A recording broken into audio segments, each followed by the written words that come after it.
soy Alejandra. Hoy día vamos a tener nuestra reunión de coordinación de Jugo de Caigua. Es sábado 12 de diciembre y vamos a repasar un poco los temas que vamos a hablar esta semana. Creo que hoy empezaría Hugo Ñopo, ¿sí, no? Hugo, ¿te Ya. toca a ti? Sí. Sí, sí, a mí me toca el miércoles. Ya.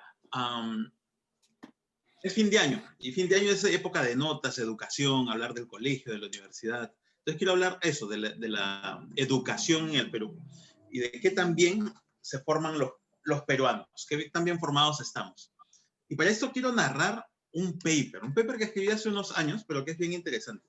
Tiene una estrategia bien chévere de mirar a la data, y es, oye, vayamos a un lugar, imaginariamente, ¿no? Vayamos a un lugar donde haya gente de muchos países. Bueno, ya imaginarán, ese lugar es Estados Unidos.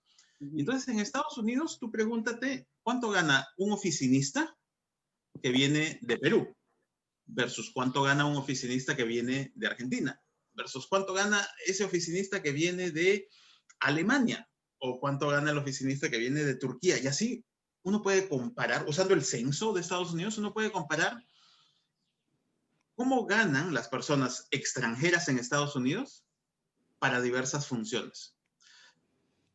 Restringiendo las comparaciones a las mismas ocupaciones y los mismos perfiles de personas, uno puede aproximarse a la calidad de la educación que cada una de estas personas recibió en su país de origen y que ahora están ejerciendo en el país destino, Estados Unidos.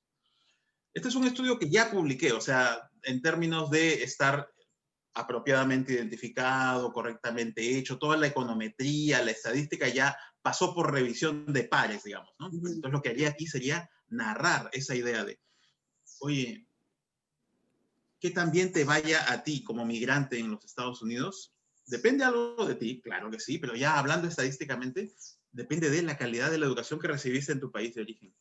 Y lamentablemente en esa comparación nos va pésimo. No solo nos va pésimo, sino que nuestra calidad, entre comillas, ha venido cayendo bien, bien fuerte. Entonces quiero hablar de eso, de una manera innovadora, diferente, un aha moment, ¿no? Una manera aha de medir calidad de la educación y cómo es que aún ahí nos va mal. Yo tengo una pregunta que es un poco teórica sobre esto y me imagino que es algo que has pensado y que has considerado en el paper macroeconómico y todo. ¿Hasta qué punto eso también no es un reflejo del tipo de persona que cada país expulsa? Porque hay ciertos países que sí tienden a expulsar a los más necesitados y otros que tienden a expulsar a personas con mejor educación. No sé si es algo que controlas o no, o quizás en la Exactamente. macroeconomía se pierde, no sé. Sí, sí, sí. El ejemplo más claro de eso reciente es el boom tecnológico de la India. Y cómo es que todos los migrantes de la India, o no todos, pero gran parte de los migrantes de la India no salen por necesidad, sino por ofertas Claro. que reciben. Entonces sí controlamos por eso, controlamos por los ciclos macroeconómicos y entonces es diferente, son perfiles diferentes los migrantes que salen de un país en épocas de boom versus los que salen de un país en épocas de crisis. Eso está controlado en el paper. ¿Sí? Bacán. Sí, y creo que hay otra pregunta, porque a veces cuando hablamos del tema de la SUNEDU, o cuando hablamos del tema de la reforma universitaria en Perú, la pregunta es como que, si yo me voy a vivir a otro país, ¿esto me va a afectar? ¿No? O sea, o cómo la misma desestabilidad en Perú luego te afecta porque te vas a estudiar a otro país y lo que estudiaste no tiene nada que ver y luego te toca patinar en el máster. Eso creo que también, o sea, eso es la pregunta que yo me haría al respecto, ¿no? Sí. Otra manera de entrar, es decir, es recoger esto que he visto en las redes 2 o 3 veces durante las últimas semanas de personas que comienzan a plantearse la pregunta de, oye, ¿será que ya es momento de irme del país nuevamente? Así como en los 80s hubo una huida importante de personas, ahora hay personas preguntándose eso. ¿Será que ya estamos fallidos y es hora de irnos del país? Entonces este puede también ser una voz de alerta, decirle, oye, un ratito, si te vas, no es que allá sean maravillosas las cosas, particularmente para los peruanos por la educación que recibimos. Claro. Sí, no. Me preocupa el artículo para mi persona. ¿Cómo lo vas a recibir tú? Sí, acá, sí, lo voy a leer. Pero hay otra cosa que es interesante, que es un fenómeno que pasa en mi gremio, que somos los historiadores. Y como hay tan poca demanda, o ha habido históricamente tan poca demanda para personas con doctorados en historia, y también históricamente era imposible tener un doctorado en historia en el Perú, todos los de mi generación nos fuimos a estudiar fuera, y era muy poco lo que nos podían absorber de regreso. Entonces somos un gran número de mis contemporáneos que nos doctoramos en historia, que tuvimos que buscarnos un lugar en otro lado, porque era volver y no había dónde ejercer. O sea, las cosas incluso con la reforma universitaria han cambiado, porque ahora tener un doctorado es algo deseable, más bien antes era un poco visto como una excentricidad. Mm. Bueno, ya desmoralizada total. Sí, no, es una generación grande, o sea, no, el sistema universitario peruano no nos pudo absorber de vuelta. Ujú, Claro. ya, chévere. Porque seamos sinceros, la demanda por estudiar historia a nivel universitario no es muy grande. No. Claro, es complicado, ¿no? O sea, no, finalmente no tienes que buscarte, como tú dices, un lugar en otro lado, porque es diferente, no existe ni siquiera la demanda. No. Pero tú dices, entonces, tu generación de historiadores están dispersos por el mundo. ¿No hay una especie de Sí, masa pero crítica donde estén? en el Perú hay un número, pero en Estados Unidos y en Europa somos más. Ujú. Somos más del doble de los que están en Perú. Ajá. Y eso afecta En la producción de Chile, conocimiento. claro, por supuesto, porque yo, por ejemplo, no estoy en Perú, pero y como yo te puedo decir, ni siquiera anecdóticamente, sino numéricamente. Obviamente que no nos hemos puesto a hacer el trabajo de cuánta gente está en el Perú y cuánta gente está afuera, pero en Chile, peruanos, cantidad de historiadores peruanos doctorados, en Colombia incluso ahora, o sea, incluso nuestros países vecinos, que tú Sí. dirías, ¿por qué Chile y Colombia sí te pueden ofrecer? O Brasil, uno de nuestros mejores historiadores, Marcos Cueto, dirige un centro de investigación muy importante en el Brasil. Obviamente no lo dirige en el Perú porque ese tipo de lugar de investigación no existe en el Perú. Y sumado al hecho que nosotros no somos considerados para CONCITEC, no somos considerados como el Sistema Nacional de Investigación, las ciencias sociales y las ciencias humanísticas, digamos, no somos vistas como parte de la ciencia en el Perú. Ujú. Y basta escuchar a Gisela Ojea, ¿es que se llama? Para que realmente quieras ponerte a llorar, porque es como que lo que nosotros hacemos es más o menos poesía. Sí. Y Sí, con otras más o menos la misma perspectivas. utilidad práctica. Es Casi verdad. ni la divulgación, en verdad, tampoco. O sea, para el CONCITEC tampoco es como la prioridad la divulgación, ¿no? O sea, y eso me parece grave, porque al final son los que comunican los resultados del CONCITEC, ¿no? Entonces, bueno, Claro, es que tú te estás mudando al lado oscuro, al lado de la poesía, Ale. sí. Sí, siempre me preguntan, ¿cómo que no eres científica? ¿No? Bueno, Pero, esa ha sido mi evolución también, ¿no? Yo comencé estudiando matemáticas. O sea, yo era, sí, amiguito, digamos, amiguito de ese grupo. Parte Y de la ahora, collera. sí. ya, chévere. Bueno, entonces voy a, Está bueno, Hugo, está muy bueno. Sí, bueno, Hugo. sí, la vamos a leer. Bueno, el siguiente día es el jueves, que es Sharon. ¿Estás ahí? Sí, acá estoy. Buenos días. Em, Estoy pensando, bueno, en muchas cosas, como siempre, muchas cosas de las cuales hablar, pero estaba pensando escribir sobre nuevamente el proceso de legalización del aborto en Argentina. Porque, bueno, lo interesante ahí es que estamos como en un loop, ¿no? Porque ya antes se había aprobado también en esta misma etapa y luego el Senado decidió rechazarla. Entonces ahora es como esa incertidumbre de el Senado lo rechazará de nuevo o lo aprobará esta vez, ¿no?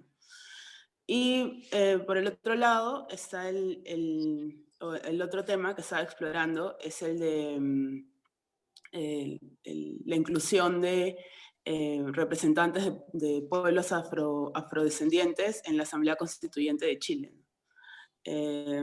lo cual ha sido un debate. ¿Cómo? Es un temaza ese, es un temaza. Exactamente. Sobre todo porque los chilenos se han pasado demasiado tiempo diciendo que no existen Que no tienen, sí, claro. en Chile, lo cual es falso. Exacto. Entonces, esos son como mis dos temas. También había explorado la posibilidad de hacer una nota tipo, ¿qué está pasando en América Latina? O qué pasó la semana pasada en América Latina. Pero tengo que medir esfuerzos. En todo caso, sí, priorizar uno de los dos temas, ¿no? Está bueno. Lo interesante sobre el aborto es que recuerdo mucho en el debate pasado que una vez que pasó diputados, todos, ¡yay! Ya pasó la ley. Y la gente que está en Argentina y que sí sabía decía, chicos, no se entusiasmen que esto no va a pasar, no va a pasar. Pero ahora siento como que sí hay una sensación de que puede pasar.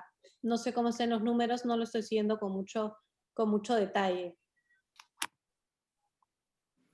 Pero, Y me recordó, eso del proceso me recordó un poco lo que está pasando con nosotros también con la ley de impunidad, ¿no? Con la reforma sobre la impunidad de los congresistas, ¿no? Que es como que, sí, aprobaron, pero en realidad no es que se haya aprobado todavía. Entonces, Claro. es como que, sí, va a tardar un poco más que simplemente la votación en el Pleno. Y ahí en esas cosas... Sí, di Gustavo. No, es que me quedó, no sabía lo que estaba ocurriendo en Chile y con los afrochilenos. O sea, es más, hasta el término afrochileno suena raro, ¿no? No estamos acostumbrados a eso. ¿Qué tanta permanencia en el tiempo tendrá esta noticia, esta novedad? es decir, ¿cuánto tiempo van a seguir hablando de esto? ¿Te refieres Sí, a? pero los dos son unos temazas, o sea... Sí. No sé, también depende de la data que tengas. O sea, si tienes datos interesantes sobre lo que está pasando en Chile, eso te estaría bueno escarbar ahí porque es un temazo, porque además tiene que ver con toda esta idea de la inclusión y cómo se está buscando hacer un proceso constituyente inclusivo en Chile. Y esa demanda de los afrochilenos va justamente por esa línea. Esto de la invisibilización de la población afro es gigantesco.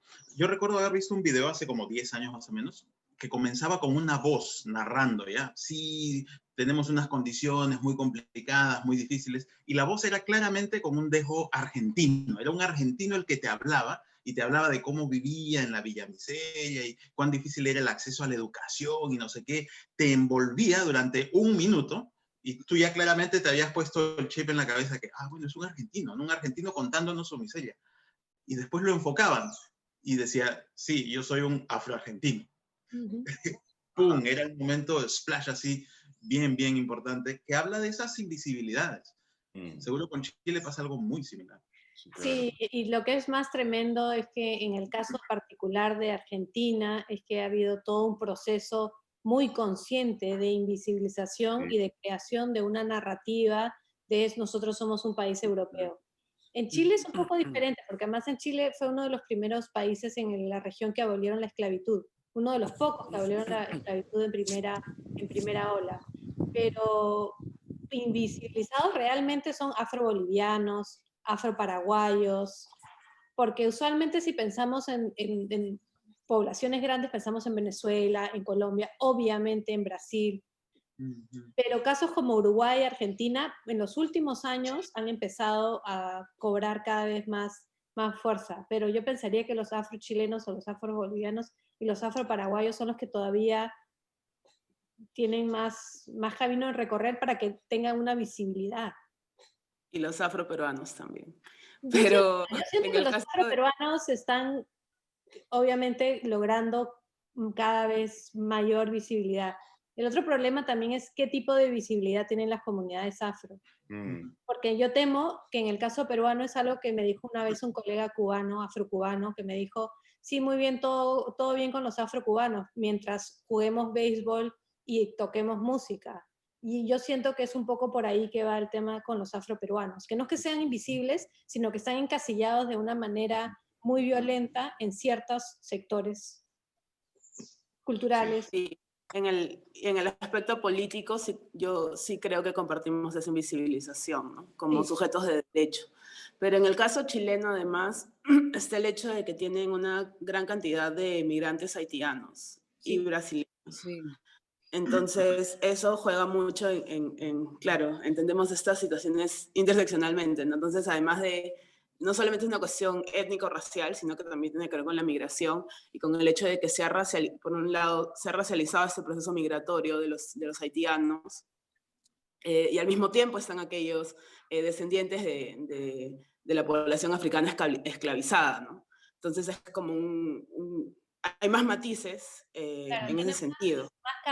más capas de complejidad. Entonces, parte de los argumentos ahora para no incluir, ¿no? a lo que denominaríamos afrochilenos es que en realidad son migrantes, Exacto. son otros, no son parte de. Aunque pasa lo mismo que en cualquier otra parte, que si naciste en Chile y tienes tus documentos chilenos, ¿por qué no podrías, ¿no? participar en la construcción? O sea, así sean, ¿no? Así fueran descendientes de haitianos. Pero además de ellos están aquellos afrodescendientes que han estado ahí desde siempre, o sea, así como la diáspora en el resto de América Latina. Entonces podría explorar eso también. Es bien interesante el tema, Sharon. Yo creo que Sí, da para mucho. sí, sí, yo creo que sí. O sea, me decanto a pensar que es un tema del que, mientras el tema del aborto, o sea, ya lo ves pasar un poquito como paisaje, pucha, esto para mí es inédito. O Sí, sea, el ¿no? tema, Y llegar a una representación, política es como importante, o sea, eh, Y en la Asamblea Constituyente, además, ¿no? Que es como... claro, es un momento. Yo diré, sí.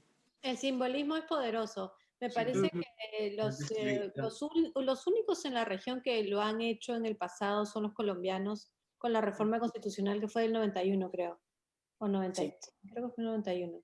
Sí, 3. Porque los afrocolombianos han... Y es interesante porque en Colombia en particular la diferencia entre los afrocolombianos y las poblaciones indígenas colombianas es complejo y es un poco como al revés del caso peruano. Y eso también pasa, o sea, porque en el caso peruano como que pensamos el Perú es un país de indios. Entonces los afroperuanos como dejados, esa es una minoría. En Colombia han construido una narración sobre sí mismos que tiene que ver con la costa es afrocolombiana y los indios son mestizos, no son indios en realidad. Hay toda una historia de cómo suceden estos procesos. Muy bien. Gracias. Pero es buenazo, el tema es buenazo. Sí, sobre todo para los que yo no había escuchado nada de la noticia, por ejemplo, ¿no? Entonces creo que Exacto. nos ayuda. El que sigue es Gustavo. allá, aprovechemos el poquito de señal que me cae acá en medio del campo. He pensado retomar un tema que dejé de lado por la crisis de noviembre, ¿no? Porque había cosas más urgentes en la cabeza de todos. Y quiero hablar sobre esta preeminencia que la cultura en general le da al drama sobre el humor. O sea, ¿por qué va a ser mucho más difícil que una comedia gane el Oscar, por decir algo, que a que lo gane un drama? Y quiero indagar en las raíces pues greco-latinas, ¿no? De la cultura occidental, ver en qué momento, porque un momento en Grecia la comedia y la tragedia estaban al mismo nivel, ¿no? ¿Y qué pasó? Estoy en eso, voy a indagar eso. ¡Ay, qué bonita cola! La del gato, por si acaso, Nata. Y sí, y quiero relacionarlo con la cotidianidad, ¿no? Con cómo cuando, por ejemplo, yo hago un chiste y mis hijas se ríen, se ven inmediatamente, se ríen, pero me dicen que soy un idiota. Entonces, como en ese gesto hay como bueno, en ese gesto hay, pucha, me viste vulnerable. O sea, quiero asociar también el tema de cómo la risa nos vuelve vulnerables y todo eso, ¿no? Estoy dándole vueltas a eso. No sé si les parezca interesante. Sí, claro, o sea, ser serio, estar serio siempre es como más interesante que ser el divertido de la clase o del grupo. Sí, claro, el serio piensa y el que se ríe es como el calabacita. Sí, sí, entonces, ese, Sí, ese. ahí también creo que no conocemos cuál es el sentido evolutivo del humor. O sea, ahí los científicos no la tienen clara. Y hay como varias hipótesis. Y hay una hipótesis que es que cuando escuchas un chiste, supuestamente es como que tú sabes cómo va a seguir el chiste y de la nada es otra cosa y como que te coge desprevenido porque no es lo que tú suponías que iba a pasar y eso hace que te rías de forma nerviosa. Para tú mismo decir, no, yo sabía lo que iba a pasar, o sea, yo sabía cómo iba a terminar la historia, pero la cambiaste. Es como para que te des cuenta que tú podías suponer, pero no, es raro ya, pero no hay una teoría clara de por qué nos reímos. O sea, evolutivamente, ¿por qué nos reímos? Porque es algo que se ha mantenido, porque tú te ríes desde chiquito, ¿no? Entonces, no es algo que, bueno, es algo que aprendes también porque el humor es súper cultural, pero realmente no sabemos exacto, y tiene que ver con la vulnerabilidad, ¿no? Tú como que te ríes para demostrar que eso, que no te cogieron desprevenido. Yo indagaría más ahí porque yo misma no la tengo clara, Ah, pero es interesante. ¿Quién? Fascinante, fascinante, Ale. O sea, es nuestra fascinación por los momentos ajá. O sea, nos fascinamos cuando descubrimos cosas y nos Claro. fascinamos también cuando viene algo intempestivo, inesperado. ¿Qué pasa? Sí, Y quienes, y además, por otro lado, quienes no se ríen también son patologizados, ¿no? O sea, sí. la ausencia de la risa es patologizada, algo está mal, ¿no? Desde ser un sociópata, no sé, o tener, no sé, otras condiciones psicológicas, ¿no? Me parece interesante eso también. sí. Sí, no, eso que los niños, los bebitos se ríen con ese juego que apareces y desapareces. Ah, Mm. Reaccionan, o sea, es como que están ahí. Me acuerdo cuando hablaste de este tema antes, Gustavo, yo me acordé de esa película de Woody Allen en que cuenta la misma historia, exactamente los mismos hechos, y una es en clave de comedia y otra es en clave de tragedia. Melinda y Melinda se llaman sí, la historia. dime, dime. Un poco como el énfasis que le ponemos a lo que sucede puede convertir casi cualquier situación en algo cómico o en algo trágico. Ujú. Estoy anotando acá. La famosa tragicomedia o el payaso que ríe para no llorar. Mm. Claro.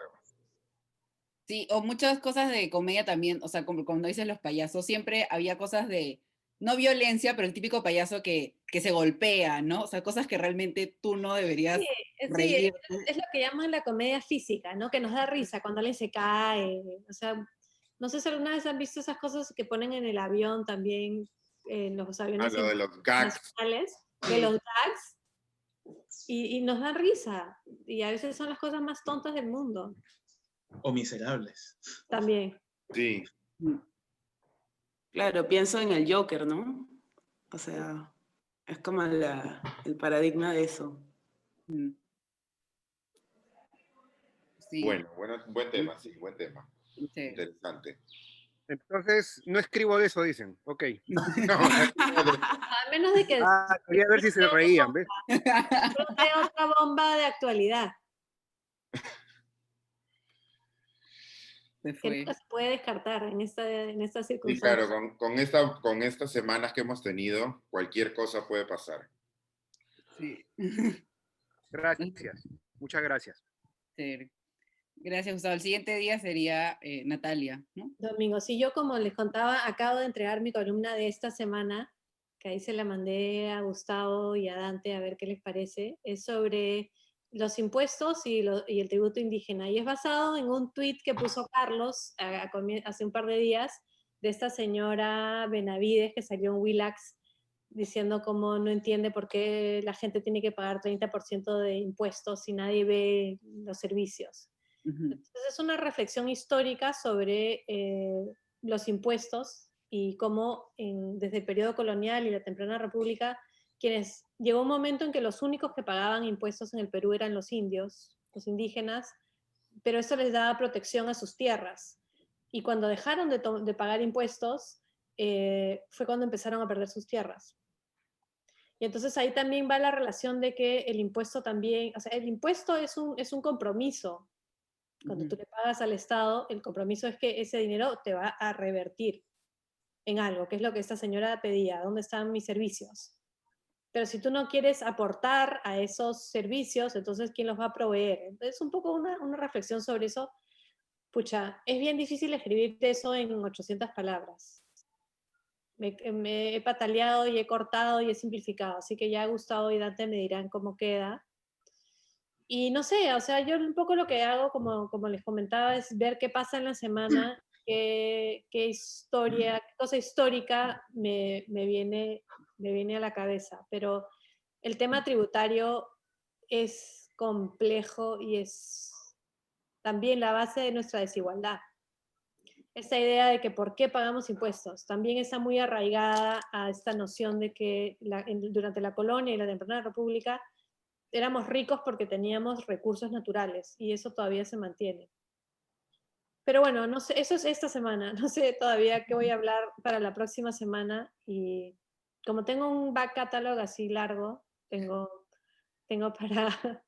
para ir viendo qué es lo más tópico. De aquí al domingo falta pues un montón.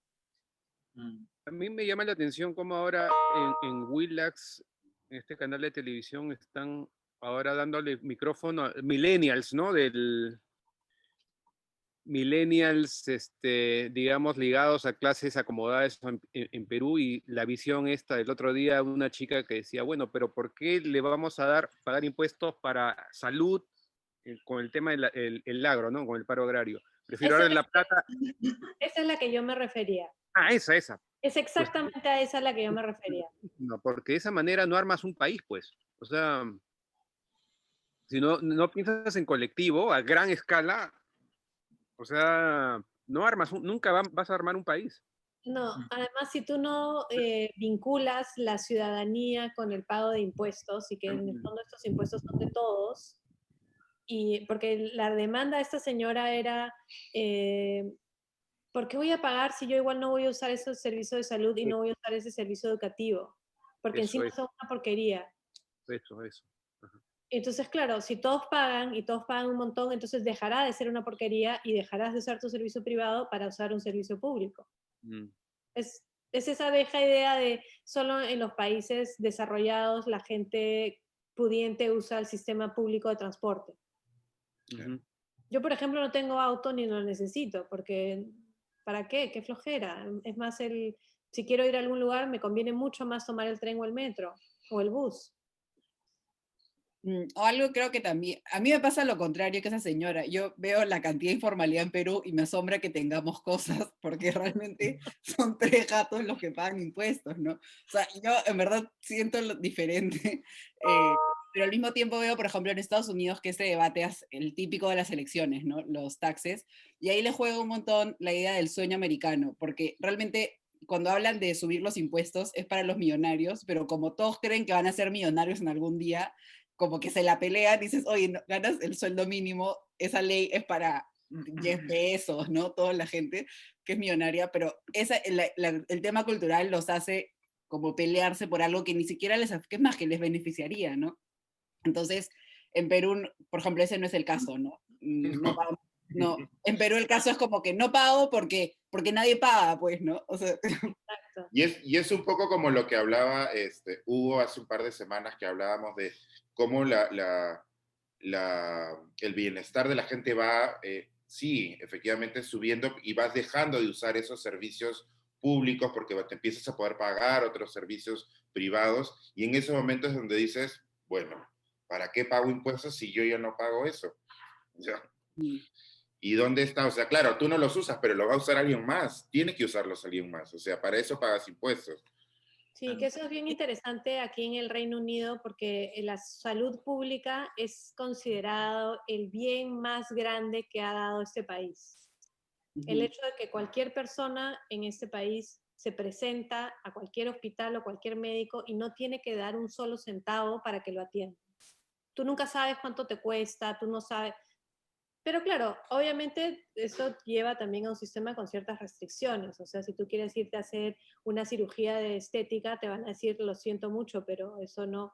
Si tienes que tener un reemplazo de cadera, tienes que esperar en fila. Si tienes un derrame cerebral, te van a operar el mismo día. Entonces, es como que sí hay un manejo de recursos. Pero la gente tiene tal convicción que esto es lo que quiere y que no quiere que se implante ningún tipo de pago. Y está muy interiorizado el hecho de que no es gratis, sino que tú ya pagaste, tú pagas con tus impuestos. Y cada quien paga lo que puede pagar. Pero a la hora de recibir, tú recibes lo que tienes que recibir dependiendo de cuál es su problema de salud. Es como, a mí me costaba mucho entender todo este tema de los impuestos cuando me vine a Europa, porque venía también de eso, ¿yo por qué podía pagar? Hasta que dije, bueno, pero si yo no pago, entonces ¿cómo va a funcionar? Era cuando vivía en Austria, no había nadie que revisara los boletos del metro, ni del tren, ni nada. Tú entrabas y salías. Y de muy vez en cuando podía tocarte un inspector y te pagaban una multa. Y yo saqué la cuenta que podía viajar, creo que 3 meses hasta que me costara lo que me iba a costar la multa, porque la multa ni siquiera era muy cara. Hasta que me puse a pensar, es el free rider, ¿no? O sea, si todas las personas piensan así, el sistema colapsa, porque el sistema solo funciona porque la gente paga. Es una cuestión cultural bien arraigada y tiene que ver mucho con todo este tema de los impuestos y por qué pagamos. Sí, yo solo añadiría, y hablando de freeriders, creo que parte de la cultura en Perú sobre los impuestos es que no es tan transaccional, ¿no? Sino que en el medio está la gestión pública. Entonces, entre que tú pagas tus impuestos y recibes el servicio de calidad, hay todo este aparato de gestión pública que es ineficiente y corrupto, ¿no? Era lo que Entonces, decía la señora Benavides en la televisión en Willax, que decía, ¿yo por así, qué voy a tener que pagar si se van a gastar la plata en consultores, en quién sabe qué cosas? O sea, se roban la plata de entre medio. pero no solamente, claro, no solamente en consultores, sino en gente que hace su trabajo mal, ¿no? O sea, el problema no es que haya un consultor, sino que quien sea contratado no haga bien su trabajo. Y pienso que eso forma parte de lo cultural, justamente, ¿no? Estas ideas que flotan ahí, que no es como que, sí, estoy pagando impuestos y realmente es la única variable, ¿no? Sino que hay otras variables en juego, pienso. No, por supuesto que sí. Y además que es como un tema que es un círculo vicioso. Menos gente paga impuestos, tienen sistemas menos eficientes, la gente recibe menos al otro lado, entonces ve menos motivo por el cual pagar impuestos, porque dice, ¿para qué voy a pagar si igual tengo que conseguirme mi seguro privado o voy a tener que tener un guachimán en la puerta porque no tengo seguridad? Entonces es como que... Sí. Perfecto. Bueno, yo quedo el último día. He cambiado mi tema, los que había puesto en el chat, y voy a hablar, porque la FDA acaba de aprobar la vacuna de Pfizer y Biotech, y voy a hablar un poco de, normalmente cuando hablamos de las personas que están en contra de las vacunas, pensamos que el mal menor que pueden hacer es no vacunarse, ¿no? O sea, porque dices, ya bueno, no te vacunas, ya no me importa porque yo sí me vacuno.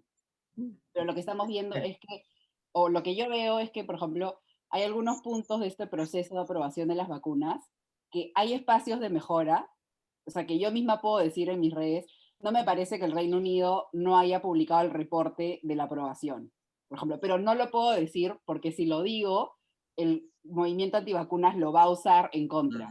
Entonces, realmente el problema que ha generado los antivacunas es que los que vemos problemas en el proceso, No pues, los puedes no lo publicar. podemos decir porque entonces realmente nos están malogrando. Claro, te estás autocensurando. Estás Sí.